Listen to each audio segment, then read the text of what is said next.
Qué bueno que otra vez nos juntamos por este medio para volver a estudiar algunas partes de la Escritura. Estamos viendo la segunda venida de Cristo desde Génesis y hoy vamos a hablar de algo que es muy interesante y que nos va a edificar. El pacto de Dios con Abraham y la segunda venida de Cristo. Así que lo invito a que se una conmigo y veamos este tema.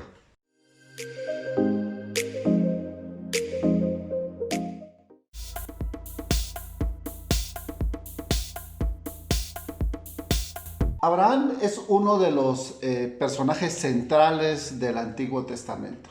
Su historia se cuenta desde el capítulo 11 hasta el capítulo 25, pero tiene una influencia a través de toda la Biblia. Es más, el Nuevo Testamento todavía tiene como columna a este hombre, porque es un hombre muy importante que ha influido no solamente en aquel pueblo, el pueblo de Israel, sino que ha influido también en el pueblo cristiano.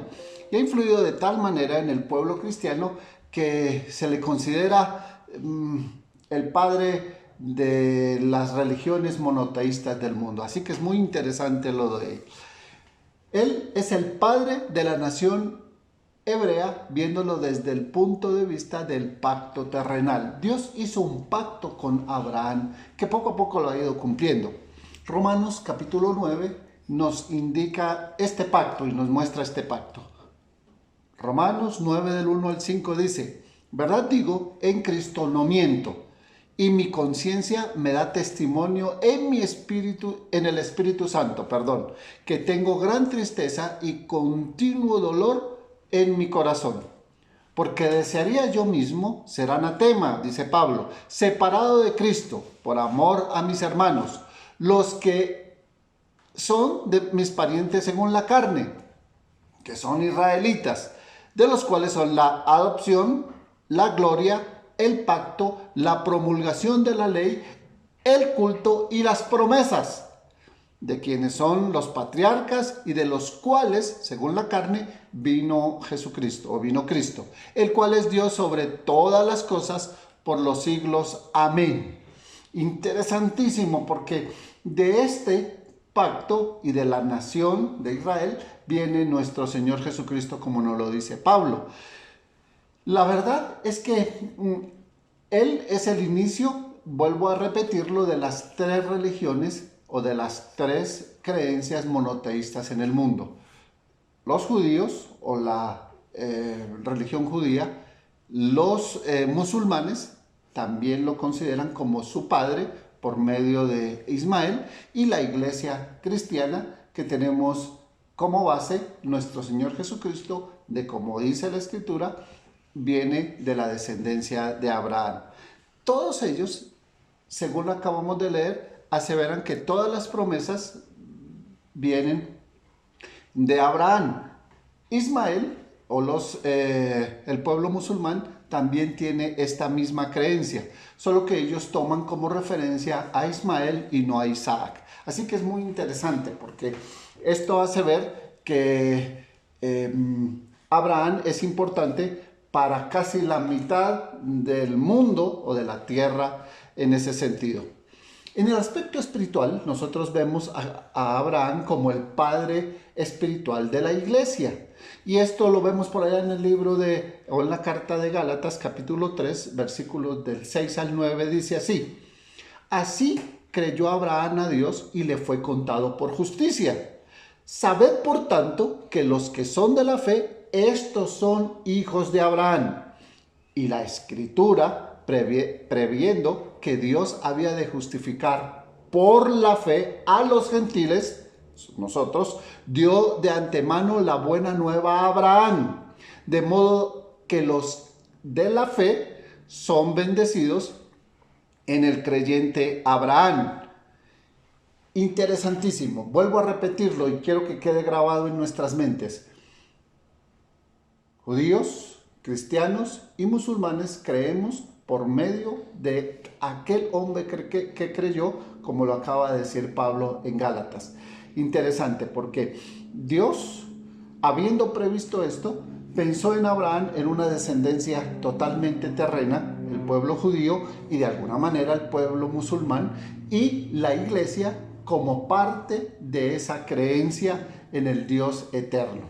Así que por eso es interesante este hombre en la escritura. Por eso hemos tomado esta parte de Abraham y su pacto para con la raza humana. Génesis capítulo 15, versículos del 5 al 8, nos introduce en esto que le dijo Dios a Abraham. Y lo llevó afuera y le dijo: mira ahora los cielos y cuenta las estrellas, si las puedes contar. Y le dijo: así será tu descendencia. Y creyó a Jehová y le fue contado por justicia. Y le dijo: yo soy Jehová, que te saqué de Ur de los Caldeos para darte a heredar esta tierra. Y él respondió: Señor Jehová, ¿en qué sabré que he de heredar? Y esto es bien interesante porque él no había tenido ningún hijo, él no había tenido nada. Era un hombre de 75 años, 80 años, 90 años y no se veía nada claro con una descendencia. Pero algo que hizo interesante: y creyó a Abraham y le fue contado por justicia. Por eso, no solamente los judíos, los musulmanes, sino nosotros los gentiles, por medio de nuestro Señor Jesucristo y la iglesia, nosotros podemos ser salvos y conocer a un Dios poderoso. Dios cumplió su pacto, o ha cumplido su pacto con una nación que nació en un día. Dios ha ido cumpliendo el pacto de Abraham a través del tiempo. Hay una nación, y ustedes la conocen, la nación de Israel, que ha vuelto a hacerlo. Desde principios de siglo, Israel dejó de ser nación y fue dispersa por todo el mundo. Pero allá el 14 de mayo de 1948, Israel volvió a ser nación. Y esto nos atañe porque es en nuestro tiempo en el cual estamos viviendo. Para los antiguos no era posible esto, pero nosotros hoy vemos que esto es posible. Y mire lo que dice Isaías 66, 8 y 9. Dice: ¿quién oyó cosa semejante? ¿Quién vio tal cosa? ¿Concebirá la tierra en un día? ¿Nacerá una nación de una vez? Y mire lo que dice la escritura: pues en cuanto Sión estuvo de parto, dio a luz sus hijos. Y yo que hago dar a luz, ¿no haré nacer? Dijo Jehová: yo que hago engendrar, impediré el nacimiento, dice tu Dios. Interesantísimo, porque nunca antes se veía una nación nacer en un día, renacer, por decirlo de alguna manera. E Israel, ese 14 de mayo de 1948, empezó a ser nación. Ese pacto natural existe en una nación establecida y influenciada que influye en todo el mundo actual. En el aspecto espiritual también existe la iglesia, que ha sido establecida para influencia en todo ser humano. Ahí se rompen todas estas cosas.